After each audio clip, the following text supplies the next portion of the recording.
Hi all, welcome back to my channel. ನಾನು ಉಷಾ. ಇದು ಸೋಮವಾರದ ಬ್ಲಾಗ್ ಆಗಿರುತ್ತೆ. ಲೇಟಾಗಿ ಅಪ್ಲೋಡ್ ಮಾಡ್ತಾ ಇದ್ದೀನಿ.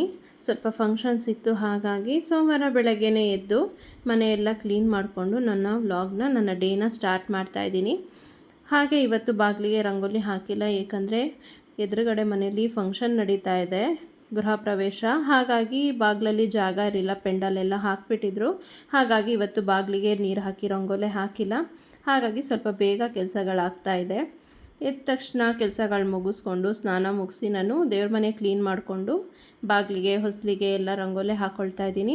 ಹಾಗೆ ನಾನು ತುಳಸಿ ಕಟ್ಟೆ ಮುಂದೆ ಕೂಡ ರಂಗೋಲಿ ಹಾಕ್ಕೊಳ್ತೀನಿ. ಈ ರಂಗೋಲಿದು ವಿಡಿಯೋನ ಇವತ್ತಿಂದು ಶೇರ್ ಮಾಡ್ತಾ ಇದ್ದೀನಿ. ಪ್ಲೀಸ್ ಯಾರೆಲ್ಲ ನನ್ನ ಚಾನಲ್ನ ನೋಡ್ತಾ ಇದ್ದೀರಾ, ಸಬ್ಸ್ಕ್ರೈಬ್ ಮಾಡ್ಕೊಳ್ಳಿ. ಹಾಗೆ ನನ್ನ ಯೂಟ್ಯೂಬ್ ಚಾನಲ್ ಹೇಗೆ ಬರ್ತಾ ಇದೆ ಅಂತ ನನಗೆ ಕಮೆಂಟ್ ಮಾಡಿ ತಿಳಿಸಿ, ಸಪೋರ್ಟ್ ಮಾಡಿ.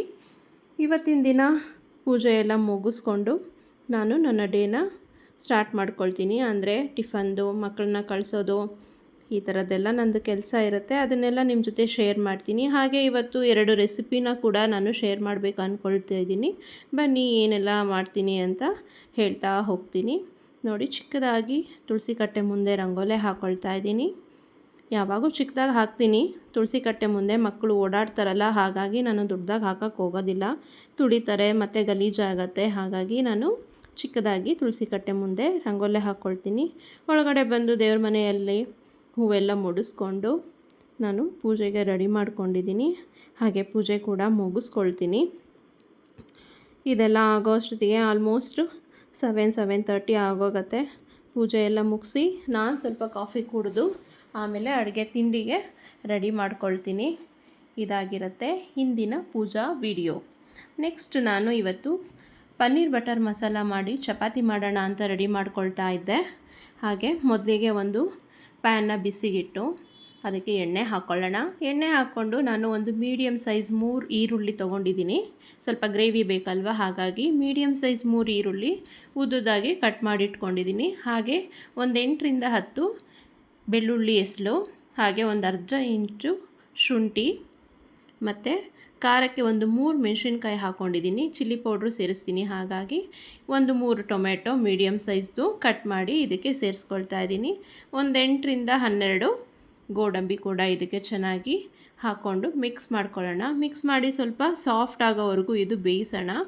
ಇದನ್ನು ಬೇಯಿಸೋಕ್ಕೆ ಸ್ವಲ್ಪ ಹೊತ್ತು ಟೈಮ್ ಹಿಡಿಯುತ್ತೆ. ಹಾಗಾಗಿ ಇದನ್ನು ಲಿಡ್ನ ಕ್ಲೋಸ್ ಮಾಡಿ ನೀರೇನು ಹಾಕದೆ ಬೇಯಿಸ್ಕೊಳ್ಬೇಕು. ಇದಕ್ಕೆ ಸ್ವಲ್ಪ ಉಪ್ಪು ಆ್ಯಡ್ ಮಾಡ್ತಾಯಿದ್ದೀನಿ, ಬೇಗ ಸ್ವಲ್ಪ ಸಾಫ್ಟ್ ಆಗುತ್ತೆ ಅಂತ. ಇದನ್ನು ಚೆನ್ನಾಗಿ ಬೇಯಿಸಿ ಇದರ ನಂತರ ನಾವು ಇದನ್ನು ರುಬ್ಬಿ ತೆಗೆದಿಟ್ಕೊಬೇಕಾಗತ್ತೆ. ಇದ್ರ ಮಧ್ಯದಲ್ಲಿ ನಾನು ಚಪಾತಿಗೂ ಕೂಡ ಹಿಟ್ಟನ್ನ ಕಲಿಸ್ಕೊಳ್ತಾ ಇದ್ದೆ. ನೋಡಿ, ಇದು ಸಾಫ್ಟಾಗಿ ಬೆಂದಿದೆ. ಈಗ ಇದನ್ನು ಹಾರೋದಕ್ಕೆ ಬಿಡಬೇಕು. ಬಿಸಿನಲ್ಲೇ ನಾವು ಮಿಕ್ಸಿ ಜಾರ್ಗೆ ಹಾಕೋದಕ್ಕಾಗೋದಿಲ್ಲ, ಹಾಗಾಗಿ ಇದನ್ನು ಫುಲ್ ಕೂಲ್ ಆಗೋದಕ್ಕೆ ಬಿಟ್ಟು ಮಿಕ್ಸಿ ಜಾರ್ಗೆ ಹಾಕ್ಕೊಂಡು ಇದನ್ನು ಪೇಸ್ಟ್ ಮಾಡ್ಕೊಳ್ಳೋಣ. ಇದು ತಿಕ್ಕಾಗಿ ಪೇಸ್ಟ್ ಆಗಬೇಕು, ನೀರು ಸೇರಿಸ್ಬಿಡಿ ರುಬ್ಬೋವಾಗ. ಇದನ್ನು ಪೇಸ್ಟ್ ಮಾಡ್ಕೊಂಡಿದ್ದ ನಂತರ ಇದೇ ಪ್ಯಾನ್ನ ಮತ್ತೆ ಬಿಸಿಗಿಟ್ಕೊಂಡು ನಾವು ಇದನ್ನು ಒಗ್ಗರಣೆ ಹಾಕ್ಕೊಳ್ಳೋಣ. ಅಂದರೆ ಗ್ರೇವಿ ಹೇಗೆ ಮಾಡೋದು ಅಂತ, ಇನ್ನೂ ಪನ್ನೀರೆಲ್ಲ ಆ್ಯಡ್ ಮಾಡಬೇಕಲ್ಲ, ಹಾಗಾಗಿ ಇದಕ್ಕೆ ಬಿಸಿಯಾದ ನಂತರ ಸ್ವಲ್ಪ ಬೆಣ್ಣೆ ಹಾಕ್ಕೊಳ್ತಾ ಇದ್ದೀನಿ. ಬೆಣ್ಣೆ ಸ್ವಲ್ಪ ಹಾಕಿದ್ರೆ ಸಾಕಾಗತ್ತೆ. ನಂತರ ಸ್ವಲ್ಪ ಎಣ್ಣೆ, ಇದು ನಿಮಗೆ ಬೆಣ್ಣೆ ಇಲ್ಲ ಅಂದರೆ ಸ್ವಲ್ಪ ತುಪ್ಪ ಕೂಡ ಆ್ಯಡ್ ಮಾಡ್ಕೊಳ್ಬೋದು. ಎಣ್ಣೆ ಹಾಕಿದ ನಂತರ ಜೀರಿಗೆ ಹಾಕ್ಕೊಳ್ತಾ ಇದ್ದೀನಿ, ಒಂದು ಅರ್ಧ ಸ್ಪೂನು, 1 ಇಂಚಿನಷ್ಟು ಚಕ್ಕೆ, ನಂತರ ಇದಕ್ಕೆ ಸ್ವಲ್ಪ ಸೋಂಪು. ಈ ಮಸಾಲೆಗಳು ಹಾಕೋದ್ರಿಂದ ಟೇಸ್ಟ್ ತುಂಬ ಚೆನ್ನಾಗಾಗತ್ತೆ. ಸ್ವಲ್ಪ ಧನಿಯಾ ಪುಡಿ. ನೀವು ಹೋಟೆಲ್ನಲ್ಲಿ ತಿಂದಿರೋದಕ್ಕಿಂತ ಚೆನ್ನಾಗಾಗತ್ತೆ ಇದು ಮನೇಲಿ ಮಾಡಿ ತಿನ್ನೋದ್ರಿಂದ. ಅಲ್ಲಿ ಟೇಸ್ಟಿಂಗ್ ಪೌಡ್ರೆಲ್ಲ ಆ್ಯಡ್ ಮಾಡ್ತಾರೆ, ಹಾಗಾಗಿ ನಾವು ಮನೇಲೇ ಮಾಡ್ಕೊಂಡು ತಿಂದಿರೋದ್ರಿಂದ ತುಂಬ ಟೇಸ್ಟು ಚೆನ್ನಾಗಿ ಬರುತ್ತೆ. ಮಕ್ಕಳು ತುಂಬ ಇಷ್ಟಪಡ್ತಾರೆ. ಇದಕ್ಕೆ ನಾನು ಸ್ವಲ್ಪ ಅರಿಶಿನ ಮತ್ತು ಚಿಲ್ಲಿ ಪೌಡ್ರು ಹಾಕ್ಕೊಂಡಿದ್ದೀನಿ. ನಿಮಗೆ ಖಾರಕ್ಕೆ ಎಷ್ಟು ಬೇಕೋ ಅಷ್ಟನ್ನು ಹಾಕ್ಕೊಳ್ಬೋದು. ಇದು ಸಣ್ಣ ಫ್ಲೇಮ್ನಲ್ಲಿ ಇಟ್ಟು ನೀವು ಫ್ರೈ ಮಾಡ್ಕೊಬೇಕಾಗತ್ತೆ, ಇಲ್ಲಾಂದರೆ ಇದು ಪೌಡ್ರ್ ಅಲ್ವಾ, ಹಾಗಾಗಿ ಬೇಗ ಸೀದು ಹೋಗುತ್ತೆ. ಇದನ್ನು ಮಿಕ್ಸ್ ಮಾಡಿಕೊಂಡು ಈಗ ಸ್ವಲ್ಪ ನಾನು ಜೀರಾ ಪೌಡ್ರನ್ನು ಆ್ಯಡ್ ಮಾಡ್ಕೊಳ್ತಾ ಇದ್ದೀನಿ. ಈಗ ರುಬ್ಬಿಟ್ಕೊಂಡಿರೋ ಅಂಥ ಪೇಸ್ಟನ್ನು ಕೂಡ ಆ್ಯಡ್ ಮಾಡ್ತಾಯಿದ್ದೀನಿ. ಇದಕ್ಕೆ ಎಷ್ಟು ಬೇಕೋ ಕನ್ಸಿಸ್ಟೆನ್ಸಿ ಅದಕ್ಕೆ ನೀರು ಹಾಕ್ಕೊಂಡು ಇದನ್ನು ಚೆನ್ನಾಗಿ ಮಿಕ್ಸ್ ಮಾಡಿಕೊಂಡು ಇದನ್ನು ಕುದಿಯೋದಕ್ಕೆ ಬಿಡೋಣ. ಈ ಮಧ್ಯದಲ್ಲಿ ನಾನು ಸ್ವಲ್ಪ ಹಸಿ ಬಟಾಣಿನ ಒಂದು ಹಾಫ್ ಬಾಯ್ಲ್ ಮಾಡ್ಕೊಂಡಿದ್ದೀನಿ. ಸ್ವಲ್ಪ ಬೇಯಿಸಿ ಹಾಕಿದ್ರೆ ಇದು ಬೇಗ ಮಸಾಲೆ ಎಲ್ಲ ಹೊಂದುತ್ತೆ. ಇದರಲ್ಲೇ ಸ್ವಲ್ಪ ಜಾಸ್ತಿ ಬೇಯಿಸಬೇಕು ಅಂದರೆ ತುಂಬ ಟೈಮ್ ಹಿಡಿಯುತ್ತೆ ಮತ್ತು ಈ ಮಸಾಲೆ ಗಟ್ಟಿ ಆಗಿಬಿಡುತ್ತೆ. ಹಾಗಾಗಿ ಬೇಯಿಸಿಟ್ಕೊಂಡಿರೋ ಅಂಥ ಬಟಾಣಿ ಮತ್ತು ಕಟ್ ಮಾಡಿ ಇಟ್ಕೊಂಡಿರೋ ಅಂಥ ಪನ್ನೀರನ್ನ ಆ್ಯಡ್ ಮಾಡ್ಕೊಳ್ತಾ ಇದ್ದೀನಿ. ಇದಕ್ಕೇನು ನಾವು ಪನ್ನೀರನ್ನ ಫ್ರೈ ಮಾಡಿ ಹಾಕುವಂಥ ಅವಶ್ಯಕತೆ ಇರೋದಿಲ್ಲ, ಹಾಗೆಯೇ ಹಾಕೊಬೋದು. ಈಗ ಇದನ್ನು ಕುದಿಯೋದಕ್ಕೆ ಬಿಡೋಣ. ಸ್ವಲ್ಪ ಉಪ್ಪನ್ನು ಕೂಡ ಆ್ಯಡ್ ಮಾಡಿ ನಾನು ಕುದಿಯೋದಕ್ಕೆ ಬಿಡ್ತೀನಿ. ಇದು ಚೆನ್ನಾಗಿ ಪನ್ನೀರೆಲ್ಲ ಬಾಯ್ಲ್ ಆಗಲಿ. ಇದನ್ನು ಲಿಡ್ ಕ್ಲೋಸ್ ಮಾಡಿ ಬೇಯೋದಕ್ಕೆ ಇಟ್ಟಿದ್ದೀನಿ. ನೋಡಿ ಈಗ ಆಗಿದೆ. ಈಗ ಇದನ್ನು ತೆಗೆದು ನೋಡೋಣ. ಎಷ್ಟು ಚೆನ್ನಾಗಿ ಕಾಣ್ತಾ ಇದೆ ನೋಡಿ. ಪನ್ನೀರು ಬೆಂದಿರುತ್ತೆ ಇಷ್ಟೊತ್ತಿಗೆ. ನೋಡಿ ಈ ಹದಕ್ಕಿದ್ರೆ ನಿಮಗೆ ಚಪಾತಿ ಅಥವಾ ದೋಸೆ, ರೋಟಿ ಏನಕ್ಕಾದರೂ ಹಾಕಿ ತಿನ್ಬೋದು.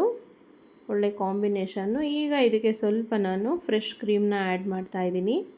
ಕ್ರೀಮ್ ಇಲ್ಲ ಅಂದರೆ ನೀವು ಹಾಲಿನ ಕೆನೆ ಕೂಡ ಹಾಕ್ಕೊಳ್ಬೋದು. ಸ್ವಲ್ಪ ಗರಂ ಮಸಾಲ ಮತ್ತು ಕ್ರಷ್ ಮಾಡಿ ಇಟ್ಕೊಂಡಿರೋ ಅಂಥ ಕಸೂರಿ ಮೇಥಿ ಆ್ಯಡ್ ಮಾಡ್ತಾಯಿದ್ದೀನಿ. ಒಳ್ಳೆ ಫ್ಲೇವರ್ ಕೊಡುತ್ತೆ ಇದು. ಹಾಗೆ ಸಣ್ಣದಾಗಿ ಹಚ್ಚಿಟ್ಕೊಂಡಿರೋ ಅಂಥ ಕೊತ್ತಂಬರಿ ಸೊಪ್ಪು ಇಷ್ಟನ್ನು ಹಾಕಿ ಒಂದೆರಡು ನಿಮಿಷ ಕುದಿಯೋದಕ್ಕೆ ಬಿಟ್ಟು ನಾವು ಇದನ್ನು ಸ್ಟವ್ ಆಫ್ ಮಾಡ್ಕೊಳ್ಬೋದು. ಆಗಿರುತ್ತೆ. ನೀವು ಇವಾಗ ಬೇಕಾದರೆ ರುಚಿ ನೋಡ್ಕೊಳ್ಬೋದು. ನೋಡಿ ಆಗಿದೆ ಇದು.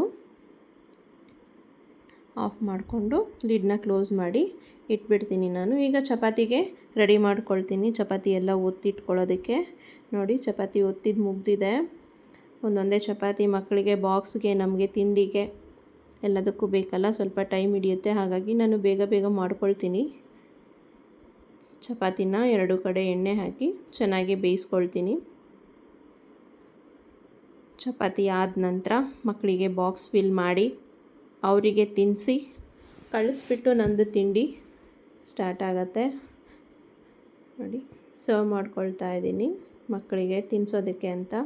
ಬಾಕ್ಸ್ಗೂ ಕೂಡ ಹಾಕ್ಕೊಳ್ತಾ ಇದ್ದೀನಿ. ಹಾಗೆ ಮಕ್ಕಳು ಕೂಡ ತುಂಬ ಇಷ್ಟಪಡ್ತಾರೆ. ಹೊರಗಡೆ ಕೊಡಿಸೋದಕ್ಕಿಂತ ಮನೆಯಲ್ಲೇ ಮಾಡೋದ್ರಿಂದ ಟೇಸ್ಟಿಯಾಗೂ ಆಗುತ್ತೆ, ಹೆಲ್ತ್ ಕೂಡ ಚೆನ್ನಾಗಿರುತ್ತೆ.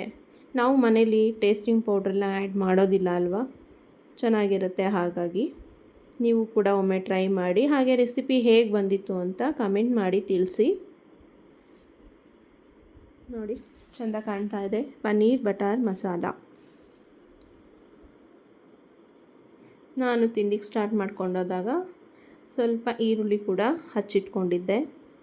ಇದಕ್ಕೆ ಕಾಂಬಿನೇಷನ್ ಸೌತೆಕಾಯಿ ಕೂಡ ಇರಬೇಕು. ಸೌತೆಕಾಯಿ ಖಾಲಿ ಆಗಿತ್ತು, ಹಾಗಾಗಿ ಕುಕುಂಬರ್ನ ಮಿಸ್ ಮಾಡ್ಕೊತಾ ಇದ್ದೀನಿ ಇವತ್ತು.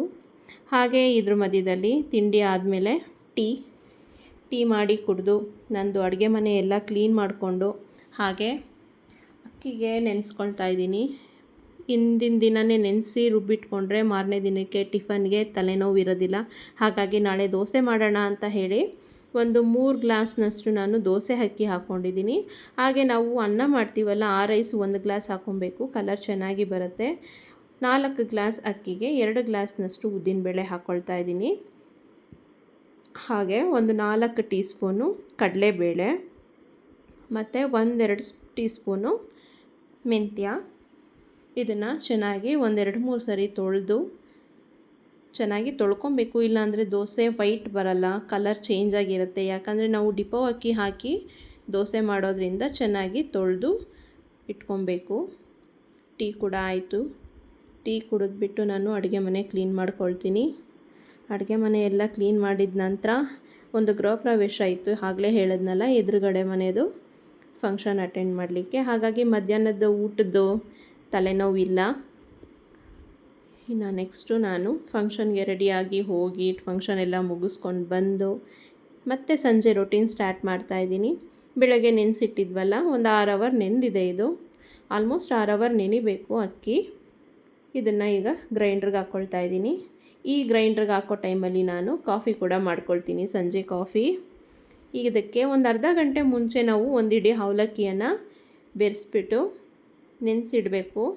ಅದನ್ನು ಕೂಡ ಇದಕ್ಕೆ ಮಿಕ್ಸ್ ಮಾಡಿಕೊಂಡು ರುಬ್ಬಕ್ಕಿಟ್ಕೊಳ್ತಾ ಇದ್ದೀನಿ. ರುಬ್ಬವಾಗ ಪೇಸ್ಟ್ ಕನ್ಸಿಸ್ಟೆನ್ಸಿ ನೋಡಿ ಹಾಕ್ಕೊಳ್ಳಿ, ಯಾಕಂದರೆ ತುಂಬ ತೆಳು ಮಾಡ್ಕೊಳ್ಬೇಡಿ. ದೋಸೆ ಹಿಟ್ಟಿನ ಅದಕ್ಕೆ ನಾವು ಆಮೇಲೆ ಬೇಕಾದರೆ ನೀರು ಸೇರಿಸ್ಕೊಳ್ಬೋದು.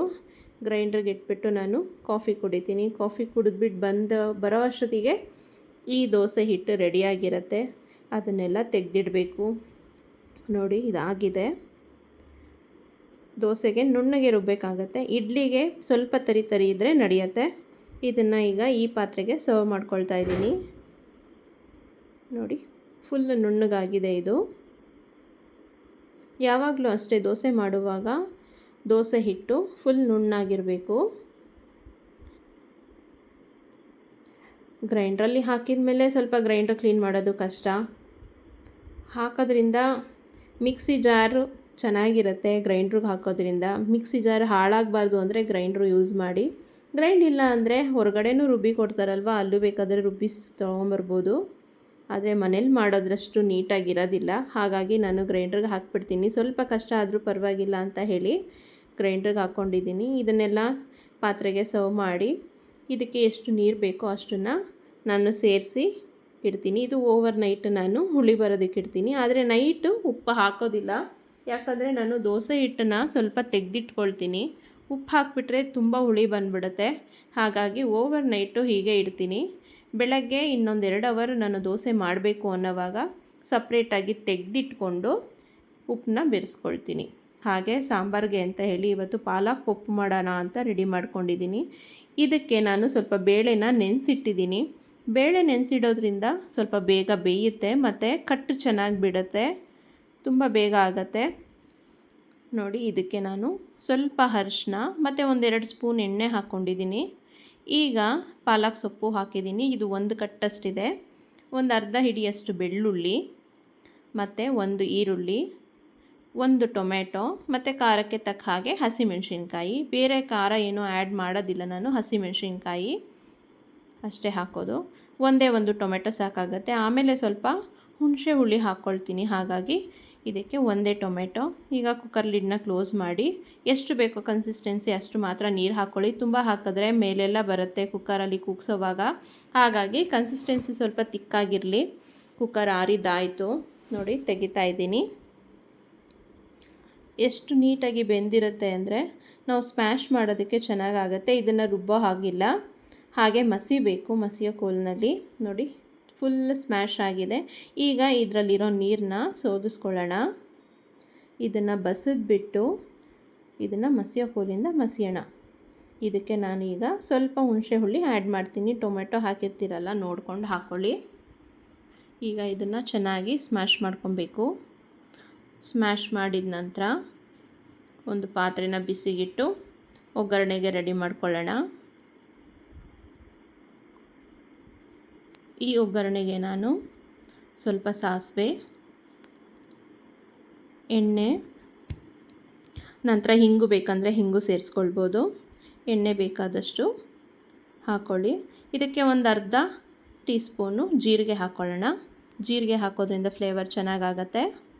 ಹಾಗೆ ಒಂದು 3-4 ಒಣಮೆಣಸಿನ್ಕಾಯಿ ಒಗ್ಗರಣೆಗೆ.